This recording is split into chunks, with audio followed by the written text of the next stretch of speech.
Hey guys, and welcome back to season 2 of Above the Tree Line. I'm so glad you guys have decided to join us today because we have a really, really motivational, very inspirational yay God story that I actually got to kind of sit in the front seat to see. So I want to introduce you guys to my friend, John Strawn here. Welcome, John. Hey guys, thank you so much, Lauren. Hello to the multiverse. Gosh, how long have we known each other? It'll be 11 years next month. That's so crazy. Because I knew you before I worked at ACF. I think so. Yeah. I think so. I had my 11-year ACF anniversary last November, and then on the worship team is coming up in February 14th. That's so crazy. Okay, so I'm also refreshing my mind a little bit. I don't know a lot. I don't know everything about your story, but what I do know is that we were in a worship band at a small load-in, load-out campus for ACF Lake Travis. We did have a drummer, and she went to the Air Force, and we needed another drummer. And somehow our senior pastor walks in with you at some point. And I remember him telling me this guy hasn't had contact with human in something like 2 years. It wasn't quite 2 years. Okay. It was really a little over 1 year. Okay. But still a very long time. No human contact. It wasn't no human contact. It was definitely self-imposed isolation. And I say I really talked to 3 people in those 12 or 13 months. It was a random interview I would get. I was unemployed. And so, spend more than half your day looking for work. And I would have, 1 or 2 interviews a month. And so I talked to my interviewer every now and then. And then I talked to the person at the gas station. That was a nice social interaction for me, just to be able to say, hi, how's your night going? Something like that. And then I talked to the checkout lady at HEB. I tried to find the same lady every time. I'd go at the same time on Tuesday night and roll my cart down all the aisles looking for her. Her name was Judy. And because she was very talkative, so I can get some interaction with Judy on Tuesday night at HEB. So these are not 3 like deep relationships. These are 3 very surface level. And did you choose this? Like why were you in isolation? I mean, I guess it's chosen. It was just a large amounts of shame, Lauren, from years of struggling and culminating in unemployment and losing like total hope. I mean, I had given up. And even though I was still looking for work, it was a long bout of unemployment. It was my 2nd year of unemployment. I had another year about 4 years before, and then had lost everything through the Great Recession. Had to get rid of my home, get rid of a couple pets, kind of relocate, leave the country. The only good job I could find was working for a friend's dad up in Canada for a couple years. And then that didn't work out either, so it landed me, back in Austin, unemployed without a lot of resources. So the shame you feel like, it sounds like a lot of your identity was probably based on like what you did, what you earned. Would you say, because that's a lot of shame to carry. To go from being unemployed to be like, I'm going to self-isolate, like there's a pretty big gap between those two things. So was that employment, was that significant to you? It was, because like I said, it was many, many years of struggling through. I went through like 6 jobs in 5 years, and just constant failure, constant rejection from employers. Just knowing that you've let yourself down, you let your family down, you let your friends down. So yeah, just lots of struggle and just I call it crippling shame. And where were your family and friends during this period? My brother was in Florida and my mom was in Dallas. I would talk to her probably. She'd call me every, I don't know, month or 2, and it'd just be, bless her. I know she was just checking in and worried on me. And, sometimes I avoided those conversations because it was just more, sorry, Mom, still no job, still struggling down here. And she knew the struggle from years before, Yeah. And so it was, it was rough not talking to family and friends. I had a couple friends reach out, every now and then, and I would just ignore them. I was just, like I said, self-imposed isolation, just super depressed, So was this ever, was there ever any kind of like mental health issues that contributed to this? Oh, for sure. Depression runs in my family. Okay. And so I knew I was depressed. I knew the signs of it. I could feel it, obviously. Heavy drinking, a little bit of substance abuse, but really the drinking was out of control. So yeah, that was just the culmination of depression and alcohol abuse, and the feeling of constant failure and shame was just crippling, Wow. Living in darkness. So what did you have a relationship with Christ at this time? Like, were you raised with any kind of Christian background? I was. We were raised in a Christian family. We weren't in every Sunday family. It was, of course, all the big church holidays and Mother's Day and Father's Day and birthdays. And I mean, growing up, it was probably 10 to 12 times a year. Okay. Did Young Life in high school, did the breakout, young men's group from Young Life in high school. So had faith, and then just kind of went off to college and didn't focus on Jesus at all, focused on myself. And that's when I started drinking, was away from the family for the first time, just had some independence, what I thought it was independence, and just kind of lost track of focus and became the center of my own world. And that's when things, went bad for the next 15, 16, 17 years, culminating in massive isolation and depression. So I'm just so curious, how did your path end up crossing with our campus pastor at that point in time? And why'd you give him the time of day? I was still praying through all this. I wasn't, Jesus was not in the focus at all. I was still praying to God. I think I used to call myself like a non-practicing Christian. That might be a nonsensical term. I don't know if you can really be a Christian and not practice anymore. But yeah, it kind of just praying out of desperation, pleading with God, running out of resources. I was about to be evicted with nowhere to go, zero money in my pocket and nowhere to go, and still looking for work. And then, ran into Ron Hollis on the river one day, getting off the river. I had the same routine every day. What do you mean getting off the river? We lived down at Apache Shores, yeah. right? And so I would spend my days looking for work and, doing cover letters and updating resumes and, maybe an interview or two. And then in the afternoon, I would, get some exercise. Okay. So combat depression, right? Be outside, get some exercise. Okay. I knew I was depressed, so I knew I had to fight it. Okay. It was every day try and do a little bit. And I saw my neighbor Ron when I was getting off the river one day on my paddleboard. And it was just a life-changing moment. And we quickly went from a neighborly conversation into just things that would set me on a path to change everything forever. So shout out to Ron Hollis. Ron, I hope you're watching. Love you, man. Yeah. Missed you. It was impressive. I remember thinking, like, this guy can go from neighbor to talking about seriously deep stuff. Like he can probably see I'm depressed. And I thought, maybe he had heard me crying the night before, because it was like the night before I had the mother of all breakdowns. Wow. Bathroom floor, just pleading to God, like, I'm done. I can't do this without you. Like need you in my life. Wow. And he answered. There's a great saying that I learned here: when God's people cry out to God. When God's people cry out for God's help, God's answer is God's people. And he delivered with ACF. Ron was just the first stepping stone, and that led me to the men's group at Lake Travis, which led me to Chris Tapkin. God bless Chris Tapkin. Sunday mornings. He doesn't know how much important he is to me and how big of a role shout out to Chris Tapkin too. Sure. He's been a life changer for me too. He's our prayer pastor. He's been on a bunch of episodes here, so people kind of know him. So then you had this background in music. At some point, you were like a professional percussionist. Chris talks me up. I was not professional. I was more of a hired gun in town. I was in a couple bands and would go from club to club and bar to bar when needed and playing drums. Not drums. No, that was the thing. Just percussion. Okay. Just a little bit of hand drums and shakers and tambourines, and I was not a drummer at all. But Ron was like, "Hey, we need a drummer." It was a very small campus, and we needed musicians so bad. I mean, that's how my husband got pulled into it. He only dabbled in bass, but we were like, "All right, you're on every Sunday. There you go." And so you came in and you sat in a drum kit, which is very different from percussion. Yeah. And I remember there was so much anxiety about sitting in that drum kit because that was not your instrument. Yeah. So did that help things or harm things, putting you in kind of that seat? Oh, it only helped things. It was brutal at the time. I mean, it was really rough. I told God I did not want to do this. And he was talking to me saying, like, you're going to do this. This is how you come back to life, John. I kept on hearing that. And just through talking to Chris, and went out to lunch with Dave, and I couldn't say no. And to this day, it's really hard to say no to things. I learned that lesson. When people ask, just say yes. It's part of the journey. And so, it was rough. I had to take the church drum kit home. Didn't have a drum kit.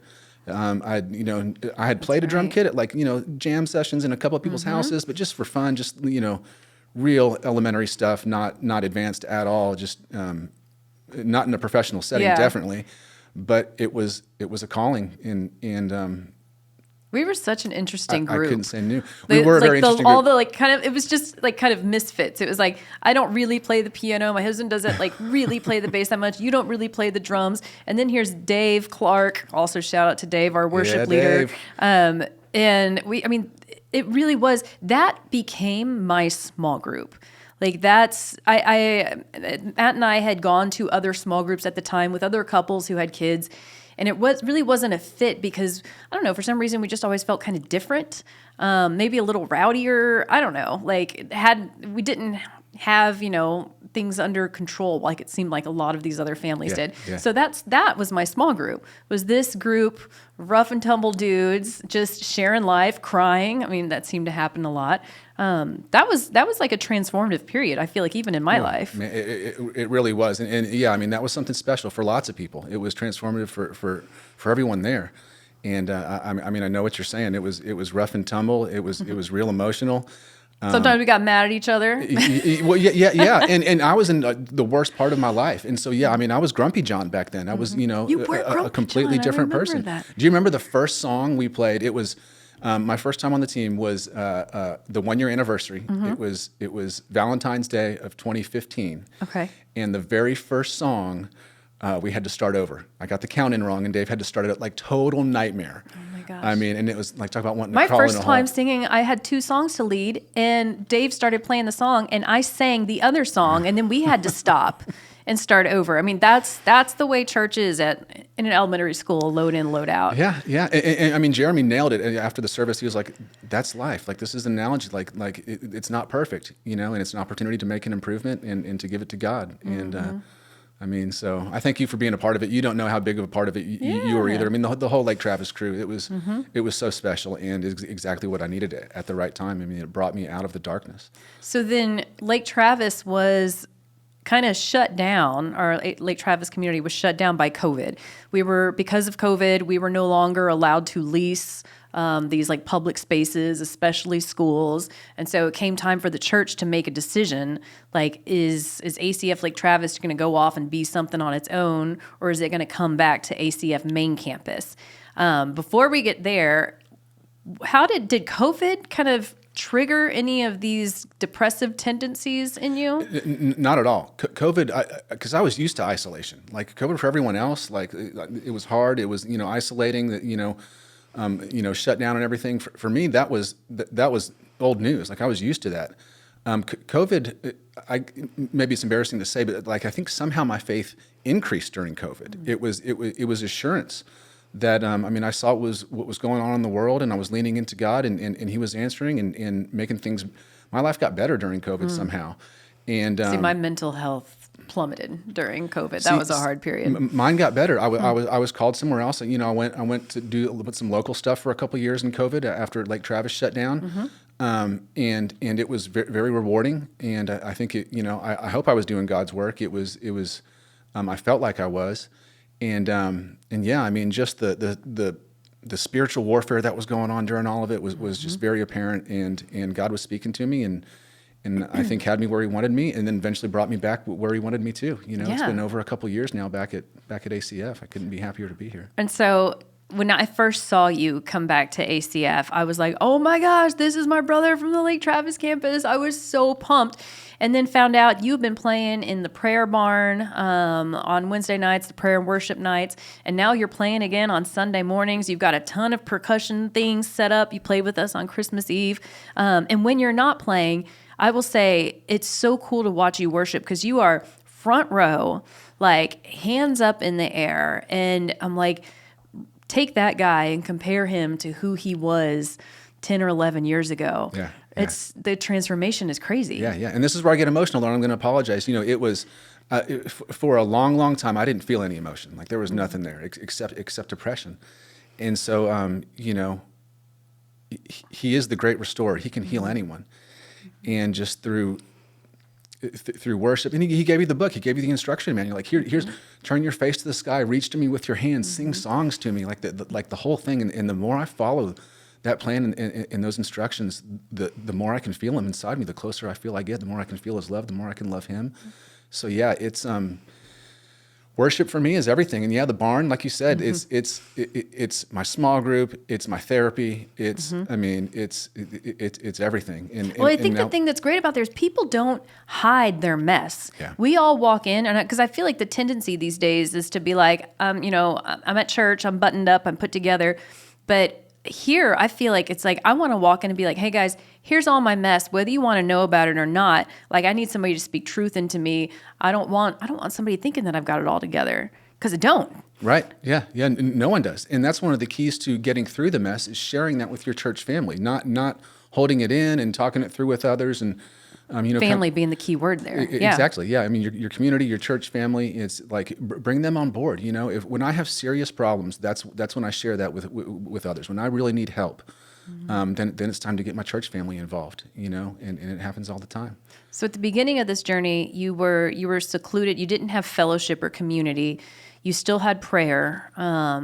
So was community kind of the secret sauce that kind of changed the whole trajectory? 100%, and it was an evolution. I mean, God was saying, like, step one, men's group, and then the men's group led to ACF. And I mean, sitting on the second row, my first service at ACF, he goes, "This is step two, John." And then, like a couple weeks later, you know, I went to lunch with Dave. And you want to hear a funny story about my first ACF service? Sure. This is good. So I'm at the men's group. And I knew that lots of the men there were associated with the church. I didn't know what church it was. I knew some of them weren't. And Ron was like, "Hey, I need some help loading some stuff into the school on Sunday morning." And I owed Ron a debt of gratitude. I didn't know church was But it was a school on church Sunday service, morning. yeah. And so I'm like, like Let's take stuff into the let's elementary go help school. some kids at the school. Yeah. And so I show up, you know, and Titus is there. I knew Titus from the men's Yeah. group. And You were hoodwinked. And Ron wasn't there yet. Yeah, absolutely. And it was Jeremy and David McInturf. Oh, yeah. And you know, this was at a time in my life where, like, my mornings were not so awesome. You know, the nights were spent Yeah. what I was doing Yeah. at night, and so wasn't at my best in the Yeah. morning. And I remember thinking, like, why are these guys so happy right now? It's 8:00 in the morning. And then Ron pulls up and opens the back of the truck, and Jeremy grabs the cross, and I'm like, "Oh, we're doing church today." The first thing he grabs out of the truck is the cross Like, that my okay. husband built that we put on like caster wheels or whatever to wheel in. Yeah. That's so And funny. God was like, step two, to come back to society. Like, here you go. And then Dave was step three when he asked me. I knew I wasn't saying no. I told Dave, like, I'm not saying no, but I can't say yes right now. And then, you know, called him the next day. That's what you told me about doing this podcast. You were like, I'm going to say yes, but I had to wait a long time to get you on here to talk about this story. Yeah. So do you feel like it's a gradual progression? Like, is it something that you, would you say like there was one time where you were like, okay, I'm better? Or is it something that you kind of had to work through and wait on the Lord for over a period of time? It was both. You know, it was back when I joined the worship team. It took me 2 or 3 months of going to ACF before I started focusing on Jesus again. Started, you know, reading scripture, pulling out my Bible, doing that. And so it was piece by piece. I had to relearn what Jesus wanted from me and start to practice those things. And that doesn't happen overnight, right? But over the course of a few months to maybe a year, by my first service in February, I was praying to Jesus now, you know, every day, reading the Bible again. And so yeah, it was step by step. And then you know, there was a big event in my life, got into a major car wreck that I remember I that. probably shouldn't have survived. I remember that. And I was on board the team at this point. I didn't need confirmation. But it was, you know, it was like, that's when it was, that was right before COVID hit. And that's one of the reasons why I kind of felt a calling to go other places, because it was, you know, Paul said something, right? He said a lot of great things, and one of them was, I forget who he was with and where it happened, but they got beaten up real bad and woke up in prison. And Paul was like, "Hey, guess what? We're not dead. There's still work to do. Like let's go do it." And so that's how I felt. Like it was, I mean, it was a total miracle. And I was like, That car was totaled. The car was totaled. I remember that. I remember seeing pictures of that and being like, how did John walk away from this? Yeah, and to have kind of confirmation that, hey, John, you're still valuable to me down there, you know, what was everything, you know. You asked me, I told you, because my commutes were always worship music, and still are. Anytime I'm in the car, it's worship music. But when I woke up, it was that old Will Reagan song, "Set a Fire." Yeah, Set a Fire. And there's like a chant, no place I would rather. And so that's what I woke up to. You're sitting in a totaled car, Sitting in a totaled car. airbags off, and you're hearing the words, "No place I'd rather be." Yeah. Do you remember what you said? You're like, you said, John, that's kind of strange because I'm sure there's other places, Right. There's places you would rather be than waking up in a car. And I was like, Lauren, that's not the message. Like the message that I received was bad things are going to happen in your life. And when they do, there's no place you want to be than in God's love, Yeah. So what do you want to say to people who are maybe in similar situations that you were in back then, people who are struggling with depression, people who going from isolation to community can be extremely daunting. It's not something that you're just like, okay, we're just going to step out of isolation. What do you say to somebody who now is in the shoes that you were in back then? Sure. I'm just going to repeat things that I've heard time and time again and that I know work, right? I mean, it begins and ends with prayer, like daily prayer. Be a prayer warrior for yourself. Be a prayer warrior for others. Just talk to God and tell him what's on your mind. It doesn't have to be an organized prayer. It doesn't even have to make sense. Just talk to God every day and tell him what's on your mind and tell him you love him and tell him, what you want to see in the future and tell him your feelings. The other thing, we've heard time and time again, Michael said this recently. I don't know Michael's last name. He's a deacon. He spoke at the barn a few weeks ago, and we have a similar story, just wanting to be good enough on ourselves and kind of pound on our chest and prove to the world we were good. Is this Mike Helton? I think so, yeah. So he shared his story on the podcast too. I don't really know his last name, but Okay. but I mean, it's the same thing that he said, like, focus on others. I was the center of my world, and like that was it. And when I had a problem, I would focus on myself on how to fix that problem. I wouldn't ask Jesus to let me know how to fix that problem. Wouldn't talk to him about it. I just became, the answer to all my problems. And it wasn't until I started, shifting that focus, and focus on others. Go serve. Go volunteer. Learn about other people's struggle. Talk to them. I mean, it's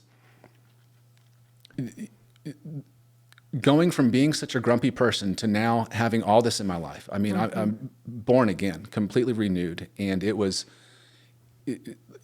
Again, it's what Paul said. It's Romans. Be transformed by the renewal of your mind. I think differently now. I have different emotions. I interpret things differently. The words and different, actions are different. Everything about it. If you want to reframe your life, put Jesus at the center, right? And follow that instruction book. Just talk to him. Tell him you love him. Serve others. Yeah. Even when sometimes it's hard to do that when you're kind of in the pit. You're like, okay, like I'm not feeling the love today. But I mean, the Bible also says the heart is deceptive. Like you can't always rely on your own emotions because Jesus's words are, "I will never leave you or forsake you." So if you were in Christ, He is always there with you. Your heart may tell you, "I feel alone," but your heart is not always indicative of the truth. Right. Yeah, the human heart will deceive you, absolutely, and you nailed it. Just focus on him, focus on others, get out of your head. I know how hard it is. Like I've been there twice in my life, and the key was not putting myself in the center of that frame. Right. You're not the star of your story. I'm not the star of my story. We have a Savior, and He is who He says He is. It comes through. And this life is about Him. He's the main character in your story. Yeah. That's awesome. Well, we have actually just run over time. We're a little bit over, not too far, but this is a fascinating story. I've loved seeing the transformation. It's been an honor. I love having you as a brother, and so glad that you're back on stage at ACF. Just thank you so much for being vulnerable. I know it took you some time to build up the courage to talk about this, but I do thank you. Well, thank you. And let me just, parting shots here. I mean, it was... God works through the body of Christ, and ACF was that body that was there for me. So I thank you, and of course, the team here. Thank you guys, like everyone here, and the leadership, and just everyone at the church. it's such a blessing and a true joy to be a part of it.